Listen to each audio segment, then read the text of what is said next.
Les matins de France Culture, Guillaume Erner. Face à l'invasion russe, voici en Ukraine une nouvelle idée du courage. Pour en parler, nous sommes en compagnie de Sarah Daniel. Vous êtes grand reporter, éditorialiste à l'Obs et vous avez notamment publié La putain du califat aux éditions Grasset. Marc Crépon, vous êtes philosophe. Vous avez publié Le désir de résister aux éditions Odile Jacob. Et enfin, Nicolas Offenstadt, vous êtes historien et votre livre qui va être publié la semaine prochaine s'intitule Urbex, le phénomène de l'exploration urbaine décryptée aux éditions Albin Michel. Le destin du monde se joue à Kiev, c'est par exemple cette tribune qui est co-signée par Sean Penn, Sting, Salman Rushdie, Bernard-Henri Lévy, on la trouve dans Libé aujourd'hui et elle débute ainsi: le président Volodymyr Zelensky, avec son esprit de résistance, son héroïsme et sa fidélité intraitable aux valeurs démocratiques, fait l'admiration de tous. Et c'est un personnage absolument inédit que ce Volodymyr Zelensky, puisque celui-ci était, comme vous le savez, auparavant acteur. Il jouait notamment dans une série qui a fait son succès intitulée Serviteur du peuple. Et je vous propose d'entendre un extrait de cette série avec une mise en abîme absolument vertigineuse de la situation actuelle de l'Ukraine et de ce que Zelensky jouait auparavant.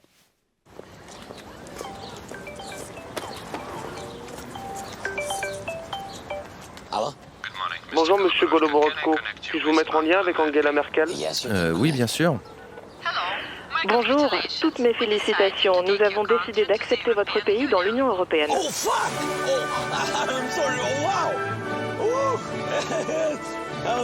Je suis si content, vous savez. Merci beaucoup.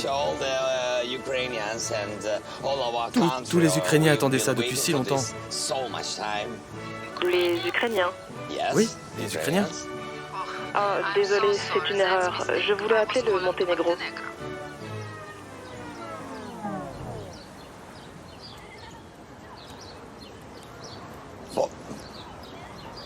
Le Monténégro? Ah oui, je vois. Très bien. Toutes mes félicitations, ouais. Au Monténégro. Au revoir.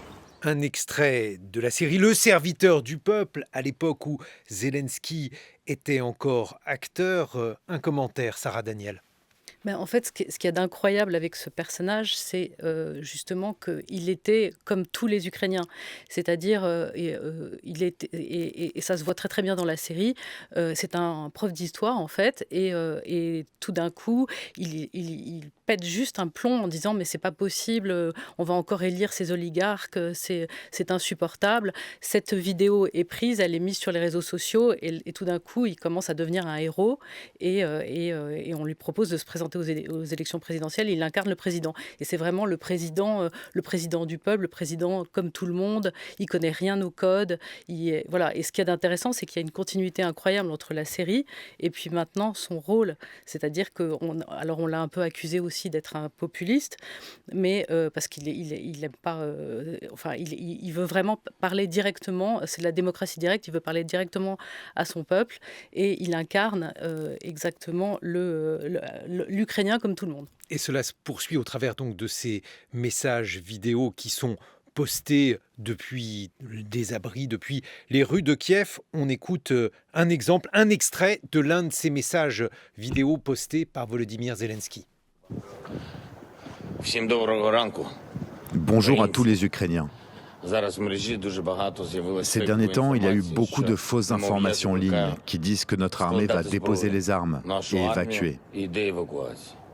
Écoutez, je suis là. Nous ne déposerons pas les armes.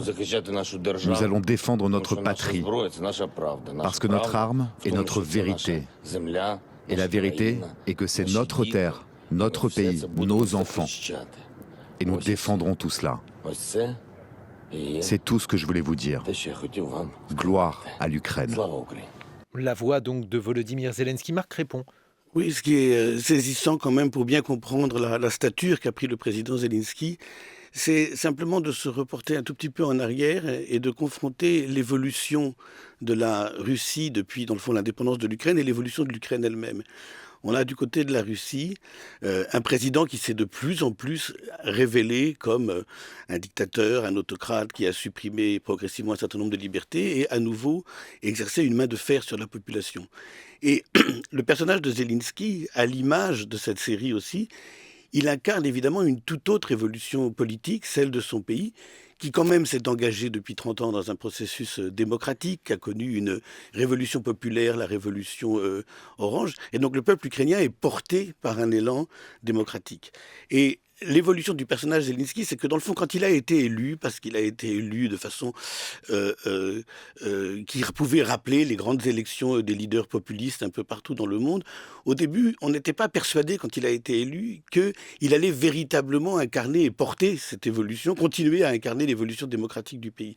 Et voilà que confronté à cette violence extrême qui frappe le peuple ukrainien aujourd'hui, c'est exactement cela qu'il incarne. Parce que dans le fond, si le peuple ukrainien résiste si fortement aujourd'hui, c'est qu'il sait très bien que ce qu'il va perdre, c'est ce mouvement qui progressivement a installé la démocratie en Ukraine. Et donc voilà un président dont la résistance, dont le courage est à l'image, dans le fond, de ce processus qu'a porté l'Ukraine depuis 30 ans. Nicolas Offenstadt. Oui, moi, ce qui me frappe, notamment par rapport effectivement aux origines qu'on a décrites du personnage, notamment ses origines professionnelles, c'est plutôt une figure qui est assez bien connue, notamment pour le XXe siècle, c'est celle du chef de guerre. C'est-à-dire qu'il s'est mué, on en fait un héros, on en fait un résistant. Mais moi, ce qui me frappe plutôt, c'est cet aspect, finalement, de prise en main du combat. Alors, chef de guerre, ça veut dire beaucoup de choses. C'est une figure qui n'est pas évidente dans toutes les guerres. Il n'y a pas toujours des chefs de guerre, des hommes politiques qui se transforment. On en connaît en France pendant la guerre de 14, il y en a plusieurs pendant la Seconde Guerre mondiale. Le chef de guerre, c'est... par exemple, pour vous le chef de guerre typique, c'est Clémenceau. C'est-à-dire que c'est la figure qui s'impose non seulement à son peuple, mais qui s'impose aussi aux militaires. Et c'est ça, les trois aspects du chef de guerre. Ce qui me frappe chez le président ukrainien, c'est qu'évidemment... Là, c'est le sage, le personnage qui est déjà un personnage familier de la politique depuis longtemps, bien par sûr. exemple. Mais si vous voulez, ce qui n'arrive pas dans tous les types de conflits, c'est que le chef de guerre, c'est celui qui incarne à la fois l'autorité politique, l'autorité administrative et l'autorité militaire. Et ce qui était frappant sur ce personnage qui paraissait plutôt effectivement issu d'un milieu du spectacle, de la légèreté, c'est cette mutation qui en fait une figure bien connue, c'est-à-dire qu'il prend en main le combat. C'est la seule figure qu'on connaît finalement. On pourrait connaître des militaires ukrainiens, on pourrait connaître, bien sûr, il y a des figures qui émergent, mais c'est quand même lui qui incarne à la fois la dimension politique, la dimension administrative, essayer de faire ce qu'on peut avec toutes les contraintes qui sont les siennes, et cette dimension de conduite du combat du point de vue militaire. Et ça, c'est quand même une figure très forte. Mais alors, il y a quand même une spécificité, Sarah Daniel, c'est qu'il se dit, il est probablement cible de l'armée russe et des Russes.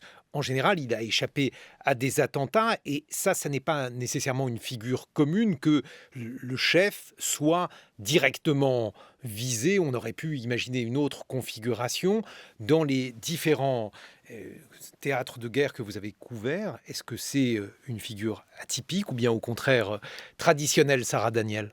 Oui, il est très atypique parce qu'il incarne une forme d'humanité, de faiblesse aussi, parce qu'il est visé directement par Poutine, parce que Poutine a mis sa tête à prix, et donc c'est un héros victime, si vous voulez. Mais ce qu'il y avait d'intéressant, c'est que quand j'ai parlé en janvier avec les militaires ukrainiens, ils ne lui faisaient pas beaucoup confiance. C'était pas le président, pour eux, c'était Poroshenko. C'était lui le chef de guerre, c'est-à-dire l'ancien président. L'ancien président qui est quelqu'un de très riche, qui a un certain nombre de... Oui, qui avait un parcours, qui avait une figure beaucoup plus traditionnelle, qui était plus proche des oligarques. Et donc, mais donc les militaires ne pensaient pas que Zelensky pourrait incarner justement la défense vis-à-vis de la Russie. Et puis, tout d'un coup, à l'occasion de ces événements, il a pris une dimension vraiment exceptionnelle.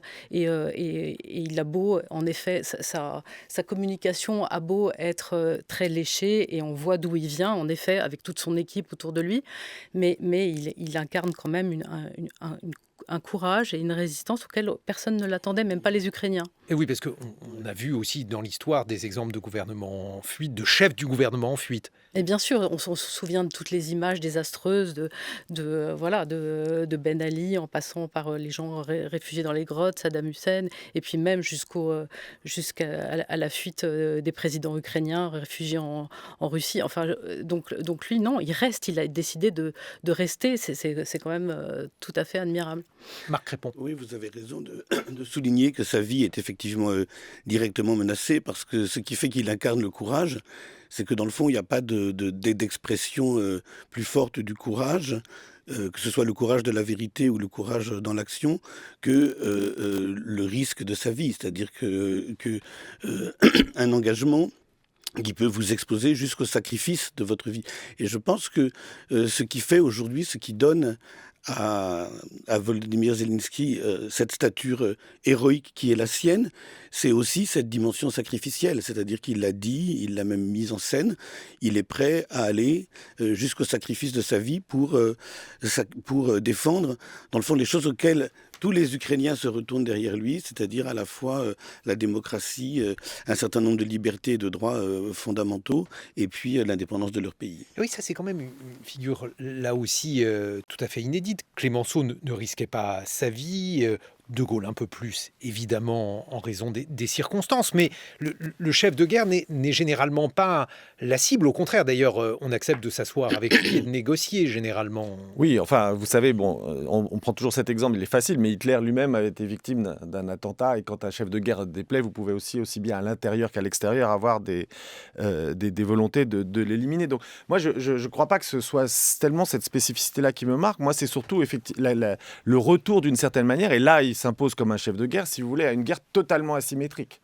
C'est ça qui est quand même extraordinaire, c'est-à-dire qu'on dit que c'est une guerre, bien sûr c'est une guerre, mais c'est totalement asymétrique. Vous avez une armée qui est une des plus puissantes du monde, on l'a expliqué et rappelé à de multiples reprises, qui est organisée selon des règles militaires, et en face, on s'attendait quand même à ce qu'il y ait une armée ukrainienne. Et en fait, je ne sais pas si... Moi, j'étais frappé dans tous les reportages que j'ai lus. Je ne suis pas un spécialiste de l'Ukraine, mais on ne voit pas l'armée, finalement, comme entité. On la voit par-ci, par-là. On voit un peuple, on voit des brigades locales, on voit des milices, on voit des brigades même internationales, nous dit-on maintenant. Et donc, c'est ça qui est assez fascinant, c'est de voir sa capacité, finalement, à mobiliser derrière lui. C'est ça aussi, sa dimension de chef de guerre, c'est de rassembler, finalement, des fractions, des unités paramilitaires, locales, populaires, pour faire la guerre. Et donc là, c'est effectivement plutôt, c'est une figure de guérilla aussi. C'est pas, on dit que c'est un chef de guerre, mais c'est aussi, et ça c'est très frappant, une figure de guérilla. On pense, si vous voulez, vous vouliez des comparaisons historiques, mais en voyant comment les Ukrainiens se mobilisent, moi je pense plutôt à des guerres coloniales totalement asymétriques où il y avait un occupant ou un colonisateur, et en face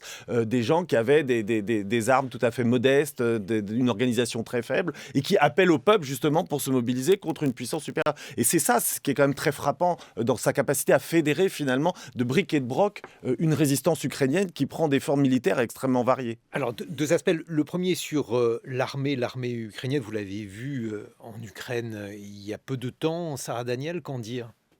Oui, c'est une armée constituée, il y a des tranchées, on la voit tout à fait organisée comme une armée. Simplement, évidemment, elle est beaucoup plus modeste que l'armée russe, dont on voit les déploiements avec ces colonnes de chars très impressionnantes, avec le nombre de ces personnes massées.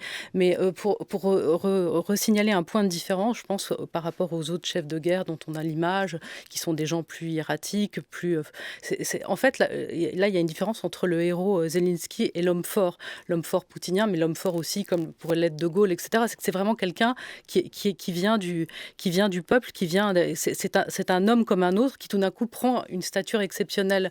Et ça, je pense que, et non seulement ça, mais sur laquelle on projette, et c'est pas juste les Ukrainiens, mais ça finit par être tous les Européens.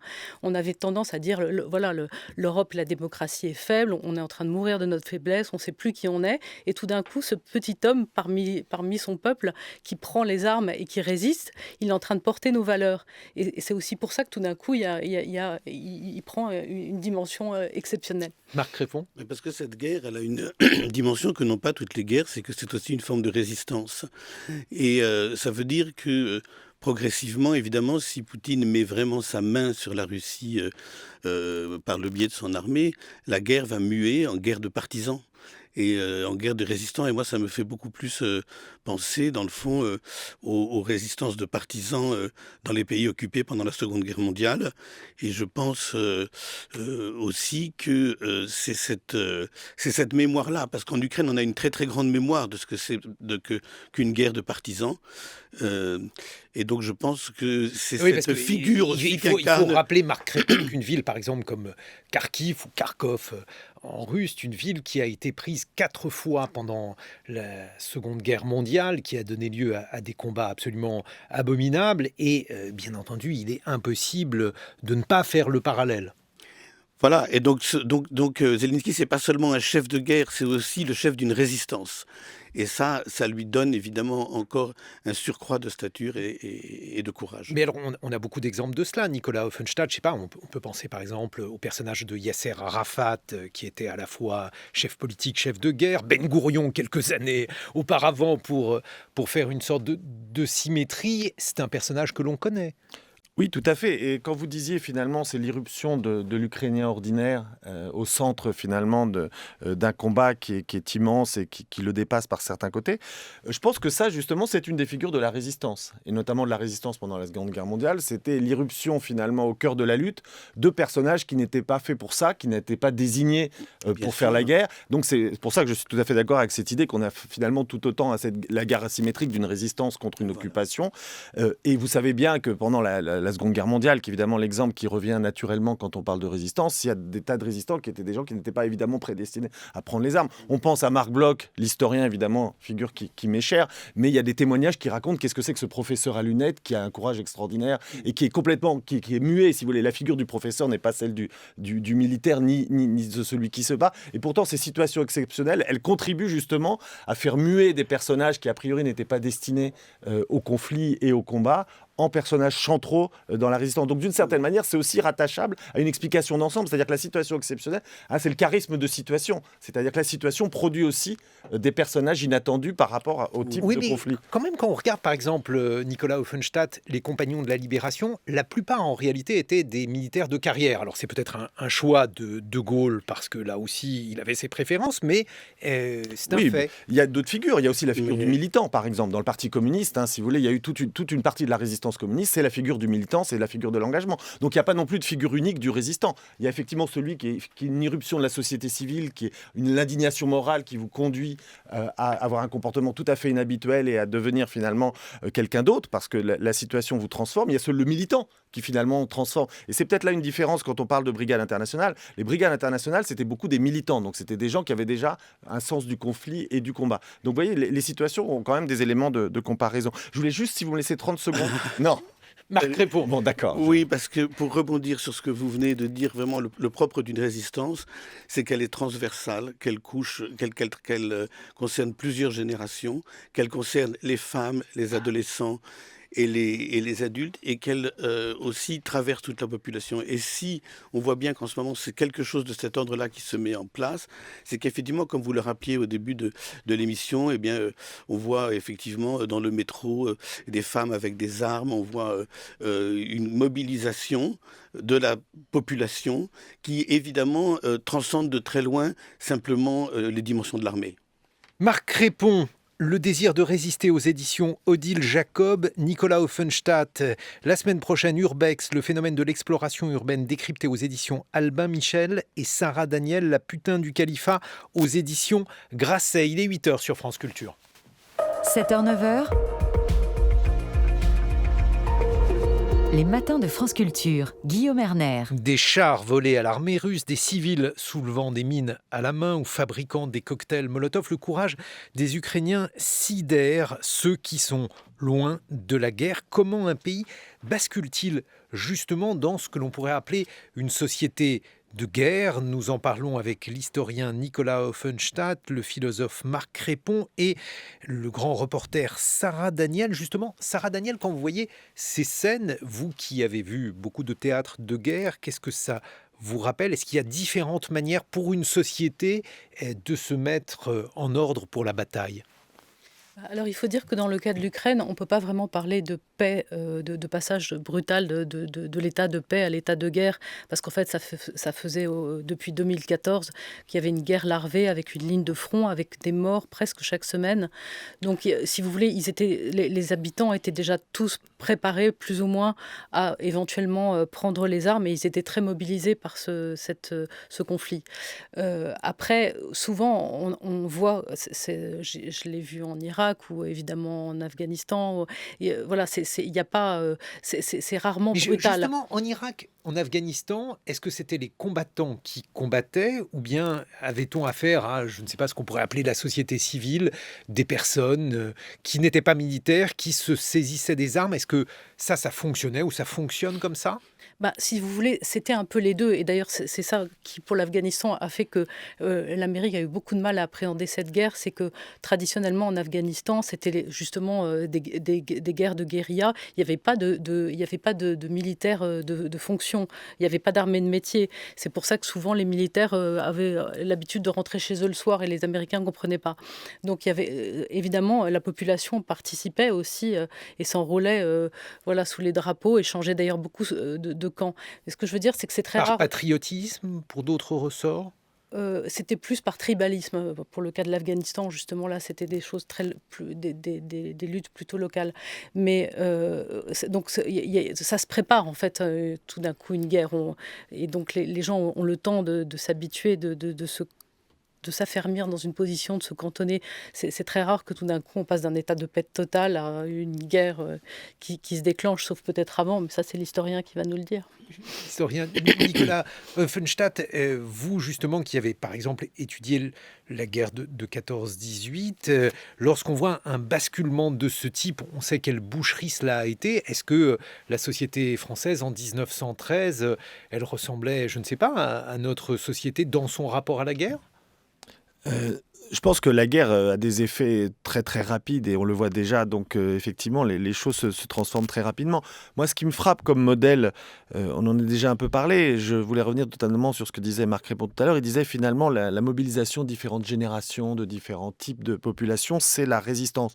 Moi, ça me fait surtout penser à la guérilla populaire. C'est quand même un modèle qu'on connaît, c'est-à-dire l'idée de dire que toute une population qui n'a pas la capacité à répondre par une armée organisée face à une armée bien plus puissante et avec un projet politique extrêmement clair, c'est la guérilla. On pense aux guerres coloniales. L'appel du Viet Minh en 1946 à se lever, c'est d'appeler toute la population à faire ce qu'elle peut face aux colonisateurs qui reviennent. Justement, en Algérie, par exemple, je ne sais pas si les Algériens à l'époque de la guerre d'indépendance, les Algériens qui n'étaient pas au FLN, portaient les armes. En tous les cas, ce qui est évident, c'est que dans les guerres coloniales, bien sûr, il y a toujours une partie... Il n'y a pas de modèle unique, évidemment, de mobilisation de la population. Mais il y a ce modèle des guerres coloniales. Il y a d'autres modèles d'ailleurs. C'est-à-dire, vous avez employé tout à l'heure la journaliste qui présentait le journal, parlait de guerre totale. La guerre totale, ça implique que tous les types de populations soient mobilisés. Et on l'a connu d'ailleurs à d'autres... J'ai donné l'exemple des guerres coloniales pour la guérilla populaire. Mais pour les mobilisations de toutes les strates de la société, c'est-à-dire les femmes, des jeunes en tous les cas, c'est ce qui est arrivé aussi pendant la Seconde Guerre mondiale, y compris même sur le terrain même qui est celui aujourd'hui de l'affrontement. En URSS, on mobilisait les femmes dans l'armée. Alors évidemment pas dans les positions combattantes toujours de première ligne, mais on les mobilisait dans les transmissions, on les mobilisait ailleurs. Donc cette idée de mobilisation totale, ça réfère quand même à des modèles militaires, à des modèles guerriers qui sont multiples, mais qui sont connus. D'une côté, la mobilisation totale, de l'autre, la guérilla populaire. Marc Répond. Oui, je crois que si on veut comprendre vraiment la force de la réaction de la société ukrainienne, il y a une façon très simple de le faire. Poutine présente sa guerre au monde entier, et notamment à la population russe, comme une guerre de libération. Et en réalité, ce que nous savons, et ce que la population ukrainienne sait très bien et vit dans sa chair au jour le jour, c'est que ce n'est pas du tout une guerre de libération, c'est une guerre de conquête. C'est une guerre de conquête dont la visée est une occupation. Et quand c'est ça la visée de la guerre, quand c'est l'occupation, évidemment la population qui vit dans la perspective d'être occupée sait très bien ce que cette occupation signifie et sait très bien surtout tout ce qu'elle va perdre avec cette occupation. Et le peuple ukrainien, s'il est aussi mobilisé que ça, c'est qu'il ne lui faut pas aller chercher très loin dans l'histoire pour savoir ce que, dans le fond, la mainmise de la Russie sur Kiev, sur les grandes villes ukrainiennes, sur la vie quotidienne, va signifier en termes de pertes. Et ça veut dire très simplement que, dans le fond, la notion même de patrie prend une toute autre résonance. C'est-à-dire que l'attachement à la patrie n'a pas du tout la même force quand cette patrie, vous savez qu'elle va être occupée et vous savez tout ce que vous allez perdre dès lors que votre pays sera occupé. Sarah Daniel. Peut-être que la sidération aussi pour nous vient du fait que on pensait s'être habitué à un état de paix et qu'en fait on s'aperçoit maintenant que l'état de paix est malgré tout une exception. On renoue avec et les Ukrainiens étaient beaucoup plus au fait de cette situation parce que eux n'avaient pas sous-estimé Poutine à cause justement de ce que vous disiez, parce que depuis les grandes famines, l'Holodomor, enfin ils ont une manière de gérer, d'être à chaque fois pris à partie par la Russie qui font qu'ils n'ont pas sous-estimé ça. Mais la figure de Poutine, nous, vous avez toute une partie des extrêmes, l'extrême droite, l'extrême gauche, qui continuent à dire qu'on pouvait négocier avec lui, que voilà, donc c'était finalement un adversaire comme un autre. On avait oublié le livre d'Anna Politkovskaya la journaliste assassinée, qui dès 2006 décrit la Russie comme un système mafieux épouvantable où les mafias sont à la fois dans la police, dans la justice. Enfin, il faut voir ce que c'est quand même que la Russie et Poutine, voilà, et Poutine et son gouvernement est un gouvernement violent. Oui, mais ça n'est pas. Enfin, si vous me permettez, ça n'est pas que cela. Ce que je veux dire, c'est qu'il y a cette juxtaposition de ce que vous évoquez et aussi d'une société qui ressemble à beaucoup d'égards à la nôtre. Et c'est cela, en fait, la stupeur. C'est que il y a d'un côté des guerres que l'on imagine être des guerres lointaines avec des sociétés qui sont en quelque sorte habituées, hélas, aujourd'hui à la guerre, et puis d'autres sociétés où celle-ci fait irruption. Et d'ailleurs, l'une des questions posées à la Russie de Poutine, c'est qu'aujourd'hui, il est obligé de dire que c'est une armée qui est une armée de métier et pas une armée constituée de jeunes Russes qui feraient leur service militaire. Oui, mais d'où la position très particulière de l'Ukraine, où moi, ce que j'ai observé, c'est qu'il y a quand même deux pays très différents. Si vous êtes à Kiev, vous êtes dans une ville complètement internationale, avec des cafés, des bars, enfin, c'est Paris, elle est très... Et puis, vous allez vers le Donbass, et là, il y a une ligne de front avec des gens qui sont positionnés, et c'est la guerre. Donc, c'est cette espèce de schizophrénie et de dualité qui fait que l'Ukraine était particulièrement préparée à cette résistance. Nicolas Offenstadt, on a beaucoup parlé d'ailleurs pour la Première Guerre mondiale de sociétés ensauvagées, brutalisées, comme si donc on avait préparé les sociétés à la guerre et bien entendu comme si la Première Guerre mondiale préparait la seconde dans la manière même dont les gens vivaient, dont ils se représentaient les valeurs, leur existence. Par exemple, le fait d'accepter de mourir pour la patrie, ça c'est quelque chose qui peut nous paraître profondément étonnant aujourd'hui et qui semble ne plus l'être pour les Ukrainiens. Oui, en tous les cas, ce que ça révèle effectivement, c'est qu'il y a véritablement un sentiment national ukrainien fort. Et vous disiez finalement, les Ukrainiens se battent pour nos valeurs tout à l'heure. Je ne sais pas, je pense qu'en tous les cas, ils se battent pour leur pays. Donc il faudrait sans doute attendre un petit peu pour savoir exactement quelle conception est en jeu. Il y a quand même un vrai sentiment national. Et d'ailleurs, ce qui me frappe tout à l'heure... Sentiment national, il y a un sentiment national. Est-ce que c'est un sentiment démocratique dans quelle mesure? C'était pas le sens de ma question. Ce que je veux dire, c'est qu'on peut avoir un sentiment national fort, un sentiment d'appartenance, je ne sais pas, à une région, à une identité, et ne pas être prêt ou ne pas avoir songé à prendre les armes pour lui, Nicolas Offenstadt. Oui, là d'abord, il y a quand même une situation de fait, c'est-à-dire qu'effectivement, il y a cette immense armée russe qui s'abat sur l'Ukraine. Et d'ailleurs, du coup, on voit que, vous dites effectivement, ils sont prêts à prendre les armes, mais on voit bien, et le jeu sur les mots est très important, guerre de conquête. Au départ, vous savez que la Russie ne voulait pas parler d'une guerre, mais d'une opération spéciale. Donc on voit qu'en fait, il y a véritablement un combat qui, au-delà de la prise des armes, au-delà de la mobilisation, est un combat très très profond. C'est pour ça qu'effectivement, il y a une mobilisation ukrainienne. Il ne s'agit pas seulement d'une opération spéciale, on le voit bien, il ne s'agit pas seulement de se défendre, il s'agit finalement de raconter deux histoires de ce qui est en train de se jouer. Et ça, c'est frappant. Ces hommes pourraient fuir, et dans la guerre de 14-18, vous l'avez étudié, Nicolas Offenstadt, certains soldats décidaient d'une manière ou d'une autre de renoncer à la guerre.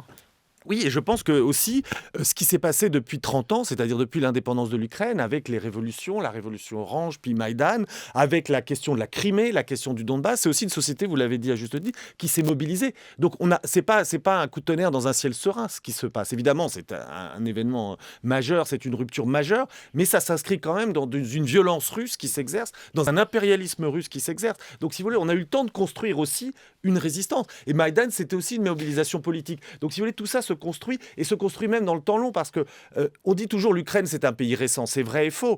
il y a quand même toute une histoire ukrainienne qui est propre. Il y a eu une république, vous parliez de la Première Guerre mondiale, il y a eu une république ukrainienne qui était fondée sur un mouvement national ukrainien, qui était fondée sur la construction d'un sentiment national ukrainien. Donc vous voyez, il y a quand même une mobilisation qui vient de loin. Et la dernière chose sur laquelle je voudrais insister, c'est qu'il y a cette guerre des armes, il y a cette mobilisation, et je vous réponds sur ce point-là, mais il y a aussi cette guerre des idées et des mots qui, à mon avis, mobilise aussi, puisque ce que raconte Poutine, finalement, je ne sais pas si vous avez lu, mais il faut le lire, son texte de juillet, où il raconte de manière extrêmement détaillée, extrêmement fine par certains côtés, toute l'histoire des rapports entre la Russie et l'Ukraine, tels qu'il les voit, depuis le Moyen-Âge. Donc on voit bien que c'est une mobilisation complète pour raconter deux récits. Donc là, il y a bien là un ami-ennemi qui fait que la mobilisation des Ukrainiens, elle est fondamentale, elle est en quelque sorte ontologique, parce qu'il y a un autre récit qui s'impose à eux. Nicolas Offenstadt, le mythe d'une société unie, on le dit pour l'Ukraine. Ce n'est pas si vrai que cela, puisqu'on entendait dans un reportage qu'à Mariupol, hélas, où la ville est sous blocus, eh bien, il y a des pillages, des gens qui, hélas, c'est infiniment triste, se battent pour la nourriture ou pour l'eau. La guerre de 14-18 en France, c'était une société unie, la société française? Alors, on parlait tout à l'heure d'Union sacrée, c'est une société qui était unie sans aucun doute en 1914. Il y a eu un effet d'unité. On parle. Alors, c'était effectivement le terme d'effet drapeau, c'était ce qu'on appelait l'Union sacrée, mais il y a eu aussi un délitement très rapide. C'est-à-dire que ce consentement, cette Union sacrée, elle s'est aussi enterrée dans les tranchées, parce que les soldats ont vécu une guerre qu'ils n'avaient pas prévue. Les buts de guerre sont devenus plus troubles. Ils se sont rendus compte qu'on les envoyait à la boucherie parfois pour des objectifs très flous. Donc, la société aussi, elle s'est désunie, notamment à partir de 1917. Il y a de plus en plus de grèves, il y a des mouvements de révolte dans les tranchées. Donc attention, la question de l'unité, c'est toujours quelque chose d'extrêmement fragile, de temporaire, et qui est évidemment à la merci des évolutions politiques et militaires. Donc on ne peut pas dire quelle sera exactement la teneur de la société ukrainienne après cette guerre, ni non plus l'articulation entre les valeurs patriotiques et les valeurs démocratiques, parce que pourquoi les gens font la guerre et pourquoi les gens tiennent, c'est plus compliqué que ce qui n'y paraît. Donc est-ce qu'ils défendent l'Europe, la patrie, la démocratie? C'est souvent des mélanges et des bricolages qu'il faudra véritablement dénouer. Marc Crépon, la notion de patriotisme, c'est une notion qui est observée parfois, et plus encore pour le nationalisme, avec une certaine méfiance. On considère que, comme on a l'habitude de le dire, par exemple, le nationalisme, c'est la guerre, la phrase de François Mitterrand. Est-ce que cela, par exemple, c'est en train d'évoluer? Est-ce que ce qui se passe en Ukraine pourrait aussi le faire évoluer? Alors, c'est d'abord ce qui est très difficile à faire, mais ce qu'il faut faire, évidemment, et je pense que les réflexions de Nicolas Offenstadt allaient un peu dans ce sens à l'instant, c'est qu'il faut faire une distinction entre le nationalisme et le patriotisme. Le nationalisme, c'est l'attachement à une identité nationale qu'on veut préserver envers et contre tout. Le patriotisme, c'est encore autre chose. Le patriotisme, c'est l'attachement à la patrie, ce qui n'est pas tout à fait la même chose. Et donc, sur la notion de patriotisme ne pèse pas nécessairement le même discrédit que sur la notion de nationalisme. Mais la patrie, l'idée même de patrie, encore une fois, prend une résonance tout à fait particulière quand le pays est occupé. Vous disiez tout à l'heure, à propos de la société ukrainienne, c'est une société comme la nôtre. Et moi, je voudrais rebondir sur ce que vous disiez à l'instant, parce que c'est très important. Parce que qu'est-ce que ça veut dire, une société comme la nôtre? Il se trouve que je connais assez bien l'Ukraine, et encore mieux la Moldavie, la société voisine qui est la société moldave. Une société comme la nôtre, ça veut dire une société avec un certain nombre de droits et de libertés. La liberté d'opinion, vous pouviez très bien discuter librement, vous pouvez critiquer le régime. Il y a une diversité de la presse, et en tout cas, vous ne craignez certainement pas que le moindre de vos propos critiques soit utilisé contre vous, qu'il vous amène à être poursuivi par le régime. Il n'y a pas d'écoute téléphonique, de choses comme ça. Donc le fait que la Russie, et puis peut-être plus tard la Moldavie, soit occupée que l'Ukraine et peut-être plus tard la Moldavie soient occupées par la Russie, qu'il y ait un rideau de fer qui s'abatte entre un espace russe. C'est ça que ça veut dire. Déjà, la Moldavie va devoir fait face à un afflux de réfugiés.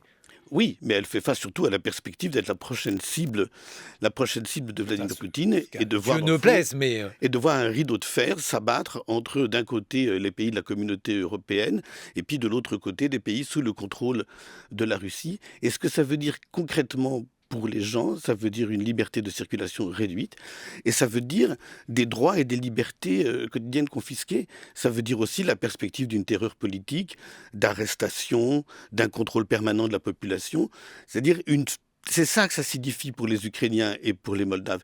Une incroyable régression en arrière, un retour de 30 ou 40 ans en arrière. Et c'est ça qui fait peur, c'est ça qui mobilise, et c'est une dimension considérable de ce patriotisme qui n'est pas seulement un attachement à la terre, qui est un attachement à un certain nombre de principes et de valeurs qui ont été conquis depuis 30 ans.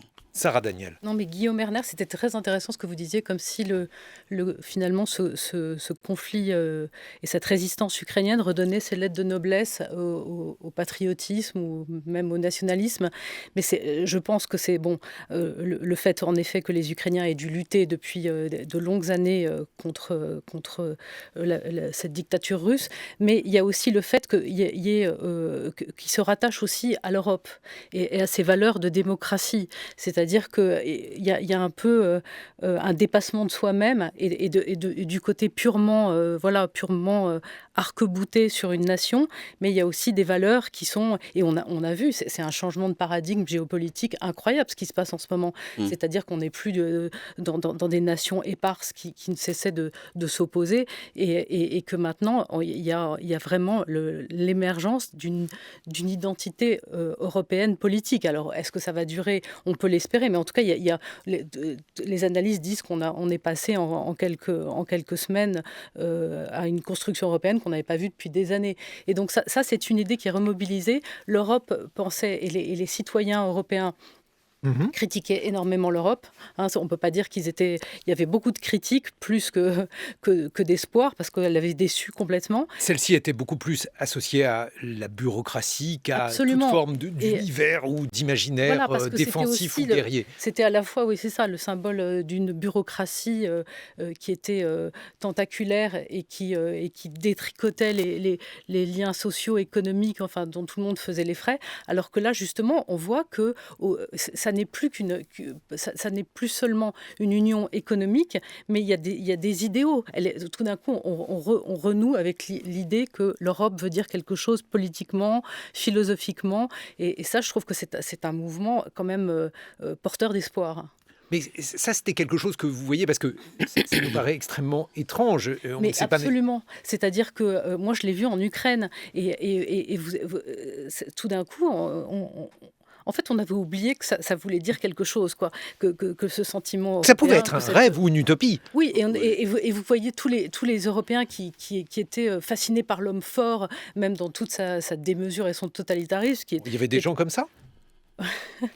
Donc voilà, mais là en Ukraine, les gens avaient des photos de l'étoile de l'OTAN sur leur portable. Ils portaient des valeurs qui pour nous qui allaient de soi en fait. Voilà, c'est tout d'un coup l'Europe ne va plus de soi, il faut se battre pour, et ça nous remobilise. D'où aussi les. Ça c'est quelque chose de différent aussi, Marc Crépon, parce que on voit des guerriers, des militaires. Je lisais par exemple ce matin un article sur Oleg Sentsov, qui est donc ce dissident, qui était un homme de paix, qui a été persécuté et enfermé par Poutine, envoyé en camp.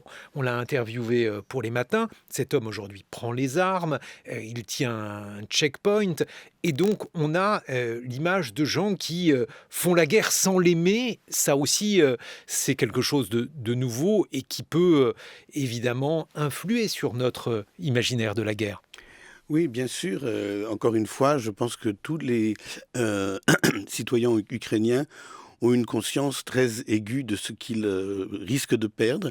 Et ça, évidemment, c'est le principal moteur du courage. Et ça fait que on pouvait, comme on le disait tout à l'heure, on peut avoir eu dans sa vie précédente des destins très, très, très différents, comme celui que vous rappeliez à l'instant. Et la guerre, ça transforme. En fait, ça transforme le destin. C'est une autre vie qui commence. Mais moi, je voudrais revenir sur juste la question de l'Europe. Parce que c'est vrai, c'est terrible à dire en ce moment, c'est même insupportable à dire, l'idée que, dans le fond, cette guerre ukrainienne pourrait être une chance pour l'Europe de recomprendre enfin ce qu'elle avait un peu oublié, c'est-à-dire ce qu'il a défini. On a oublié tout simplement que l'Europe était née de la Seconde Guerre mondiale et qu'elle s'était définie comme un espace de protection. Et puis après, je fais la parallèle. et je fais le contraste entre la façon dont l'Europe a affronté la guerre des migrants. Et à ce moment-là, pour les populations européennes, dans le fond, l'Europe, c'était peut-être ce qui allait les empêcher de se protéger chacun comme il voulait de cette crise des migrants et d'organiser leur protection singulière contre les migrants. Et là, tout à coup, ce qui se découvre avec cette guerre-là, c'est une autre dimension de l'Europe, c'est sa nécessité comme protection commune contre une menace qu'on avait absolument oubliée, qui est celle très directement de la guerre. Sarah Daniel, j'ai une question compliquée pour vous. Vous avez vu beaucoup de guerres dans votre vie. Cette guerre entre une armée de métier et une armée de volontaires, peut-être une perspective de guérilla. Qu'est-ce que l'on peut imaginer? Est-ce qu'il faut s'attendre à quelque chose de long et de terrible? Est-ce que c'est une guerre d'usure? Bref, est-ce que ça vous fait penser à l'un des conflits que vous avez suivis? Écoutez, oui, parce que on a déjà vu Poutine traiter de la Tchétchénie et ensuite de la Syrie, et notamment du siège d'Alep. Tout le monde redoute qu'il soit répliqué à Kiev. Et donc, la détermination de Poutine, sa vision très, très folle, qui a été en effet non seulement développée au début sur le site du Kremlin, mais ensuite qui a été formalisée par une dépêche qui a fuité en fait avant, parce qu'on pensait il pensait sans doute que la guerre serait beaucoup plus rapide. Et donc, on voit la vision de Poutine qui veut véritablement conquérir toute l'Ukraine. Alors, est-ce qu'il pourrait y avoir pour parler de paix, je ne sais pas, j'ai pas de boule de cristal, mais en tout cas, il est déterminé à prendre Kiev et à prendre le pays. Et donc, évidemment, on redoute une guerre difficile avec énormément de morts et de... Oui, non, c'est absolument épouvantable, quoi, très, très inquiétant. Merci d'avoir évoqué avec nous cette guerre et la manière dont on peut effectivement essayer d'informer, d'influer sur, en tout cas, la manière dont on voit les choses et on se les représente. Marc Crépon, Le désir de résister, aux éditions Odile Jacob. Nicolas Offenstadt, Urbex, le phénomène de l'exploration urbaine décrypté. Et enfin, Sarah Daniel, votre livre La putain du califat, aux éditions Grasset. Je vous propose maintenant